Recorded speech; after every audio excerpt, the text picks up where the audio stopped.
What's up, guys, and welcome back to another episode of Car Mechanic Simulator 2021. As always, if you guys are enjoying this series, make sure you leave a like on the video. It'd be greatly appreciated. Today, we're going to be continuing work on our new project car, that being this 1968 Dodge Charger Daytona. This thing is pretty sick, or at least it's going to be. Now, off camera, I did do quite a bit of work to the engine, of all things. I know we're not going to be using this engine. I think we're probably going to end up doing a swap, but since the Charger does need a little bit of body work, and we didn't quite have enough levels to be able to do that body work, we are now level 20. After just disassembling and repairing certain components of this engine and adding things that were missing, we were able to hit level 20 off camera. So with that being said, ladies and gents, we have quite a few skill points at our disposal. The first one we're going to do is Renovator 6. This one hopefully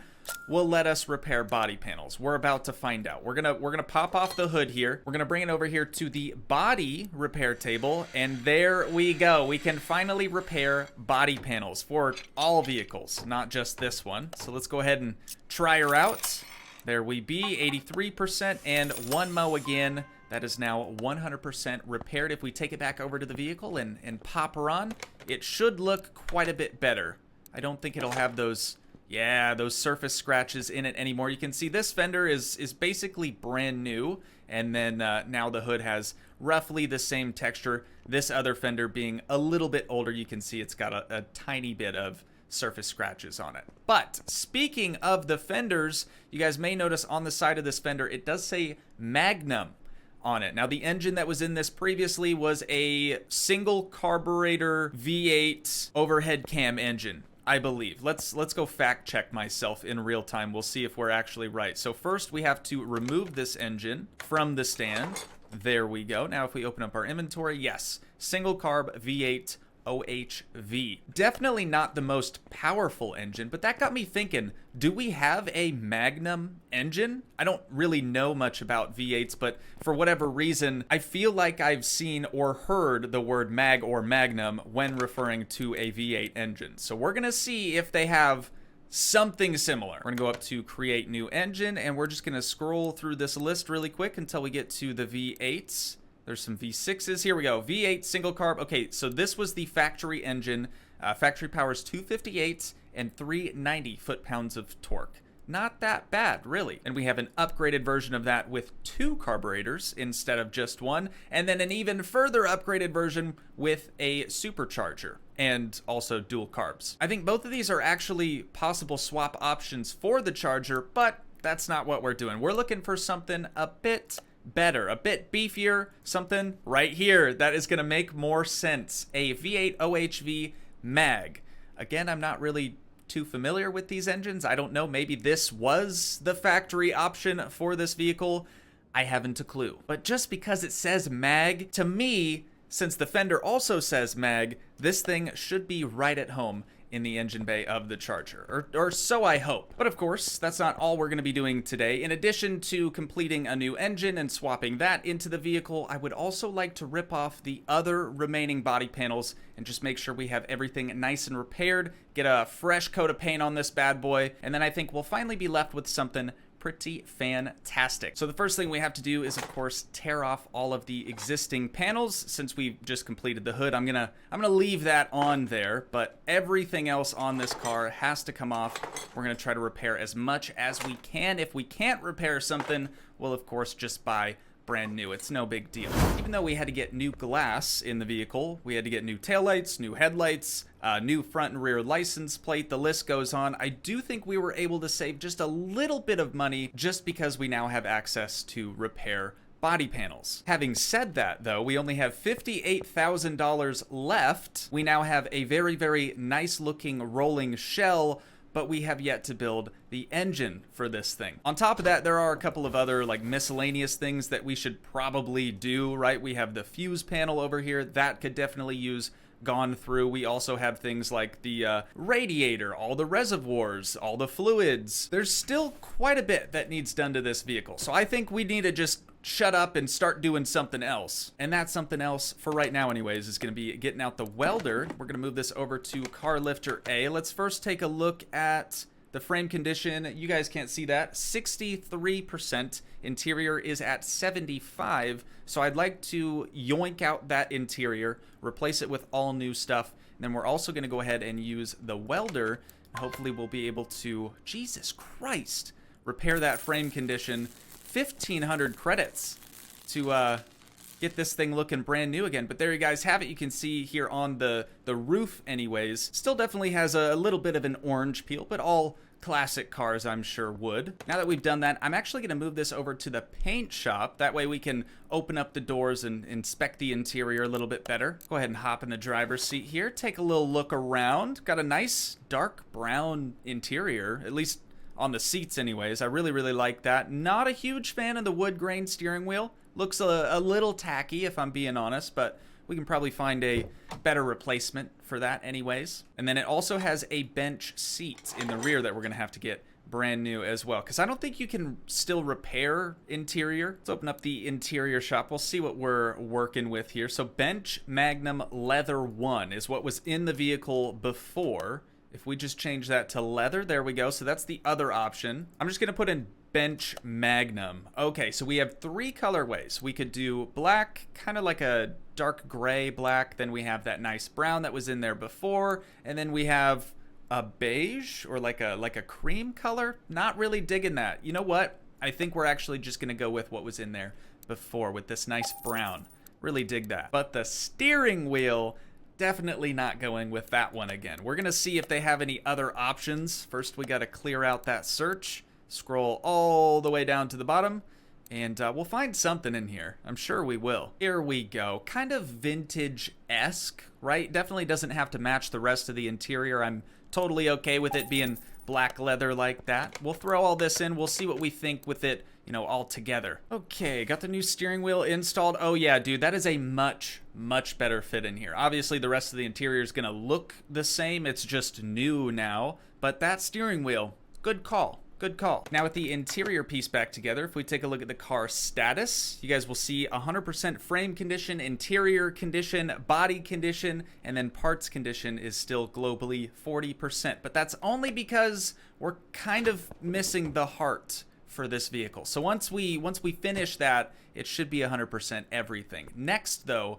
we got to get a new color sprayed on this. Now, originally, I had thought about changing it, but I just can't. I just can't do it, dude. This color looks so good. I want to say it's a factory color. Maybe it's custom. I guess we'll find out. No, that is actually the factory color. And right now, I'm kind of torn on, do we go with the factory color or do we lighten it just a little bit to something like this? I feel like this is too bright. Maybe once we unlock the ability to have more color options, we'll think about doing some other alternatives. But all of these are just way too bright. Like most of them just need dialed back a little bit. They're all pretty much sitting at 11. If you just kind of dull some of these colors, I feel like it'd make them look a lot better. So having said that, we're gonna go with a nice solid paint type in the factory color for 1,000 big ones.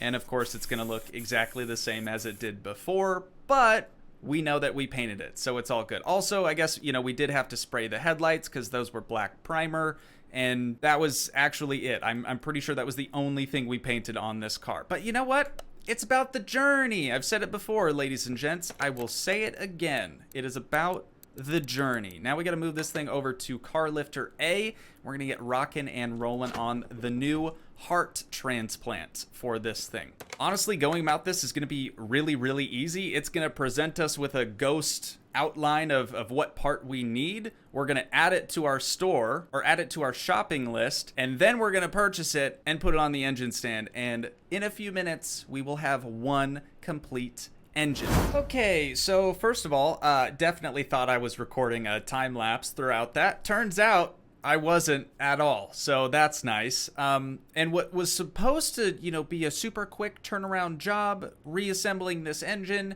kind of turned out to take a little bit longer than I anticipated, and that's mainly because this whole engine comes pre-configured bright orange. I don't really know why. Maybe you do. Feel free to chime in down in the comments, but most of our time was spent just going from the engine assembly room over to the paint shop just so we could change it from orange to something that actually looks OEM. So what I went for is kind of something similar to what we had on the original engine, just with red valve covers. We have a black spray painted engine block. We also have black exhaust headers, and then everything else I tried to make sort of look like that OE metallic silver, which I couldn't necessarily achieve perfectly, but I don't think it looks too bad. It definitely looks cool, but believe me, it's honestly not going to be that much faster than the original engine that we took out. I don't think. Maybe I'll prove myself wrong on the dyno, but it is now time to get this thing removed from the engine stand. And you know what? With the original engine,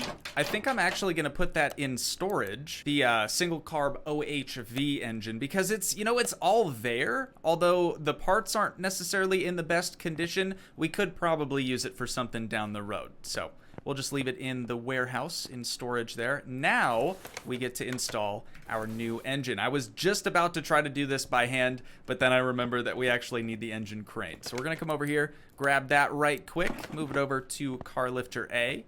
And now that we've done that, we'll be able to install our new engine. See, the orange here, that's what it would have looked like had we just left everything the default colorway. I think what we did looks quite a bit better, if I'm being honest. And now we don't have like an orange blob just chilling in our engine bay. This thing could have looked a lot worse, for sure. Go ahead and get rid of that engine crane, dude, and we are left with a masterpiece in the engine bay now, dude. Let's go ahead and take a look at the car status now. 87% parts. That's pretty good, actually. I think the only missing percentage there is just because, again, we don't have like the reservoirs and whatnot that we need. We also don't have any of the exhaust. Totally forgot about that. We don't have a battery. Oh my God. Oh, transmission? Jesus Christ. Actually, you know what? I have a tranny, so that's not a big deal. I do also have the original drive shaft. Oh, we don't have a fuel pump yet. Okay, we are missing quite a bit. I'm just gonna go through and mark everything that we can see in front of us, and we'll get it all thrown in the vehicle. Dude, we'll be done with this thing in no time. All right, I have managed to get the whole exhaust system thrown together. We've got everything complete now in the engine bay. I thought I had a transmission for this vehicle. It turns out the original one actually won't mate up to this new engine, so we gotta buy ourselves a brand new one. And I don't think I mentioned this yet, but everything I did for the engine was all factory parts. We don't have a single performance part, not even performance spark plugs installed in the vehicle. So it's gonna be just about as factory gets, but this was really more of a restoration anyways. Now that we've got that purchased, we can go ahead and get her installed here. Oh, we're gonna need a starter too. I don't think we have a starter we can use. There we go. Get this thing zipped in there. And the last piece of the puzzle, minus all the fluids, I will make sure we do that before we chuck her on the dyno, but we got to install the drive shaft. Oh, and then the fuel pump, and then we're done. I promise. God, it's like one thing's leading to another here. Okay, now we're good. We'll get this thing lowered back down to the ground, and then I'll go through, top off all the fluids. We'll send her on over to the dyno, and we'll see what kind of horse puppies this bad boy is going to put down. Keep in mind, it's probably just going to be factory, because we don't have any performance parts installed. So don't expect like a big screaming machine, all right? God, wouldn't it just be hilarious if we get this thing put on the dyno and it doesn't even turn over? Can't even start. Wouldn't that just be the best thing ever? No, that's not gonna happen. Of course that's not gonna happen, you guys. What do you think this is, amateur hour? Some days it is, I guess. It just depends. Whoa, this is gonna be loud. Okay. Cover your ears if you're sensitive to loud noises, because I probably can't mute this all that much in post. Hey, there it is. Surprise, surprise. 302 horsepower and 445 foot-pounds of torque, which, yes, is exactly what it says it will do from the factory. While we didn't gain or lose any horsepower, this thing is literally mint condition now. Check out the car status. Well, I guess you guys can't really see everything. 100% condition for every single thing available. We also can now check out just how much money we're going to be profiting from this whole ordeal. There it is, 60,000 big ones. So we bought the car for 21.8. I have no idea how much money we've put into this thing, but if we sold it right now, we would make 60,000 big ones. That's honestly really good. we could sell it for a total of 82,000 buckaroonies. But I'm not gonna sell this thing. Are you kidding me, dude? This thing is an absolute gem. It's our first car that we've successfully engine swapped, so for that reason, I would kind of like to hang on to it for a while anyways. But I do think that's probably all we're going to get accomplished for today. Once again, if you guys did enjoy, please leave a like, leave a comment, help support the dream by smashing that subscribe button, and I will see you in the next one. Thanks so much for watching, guys. Peace.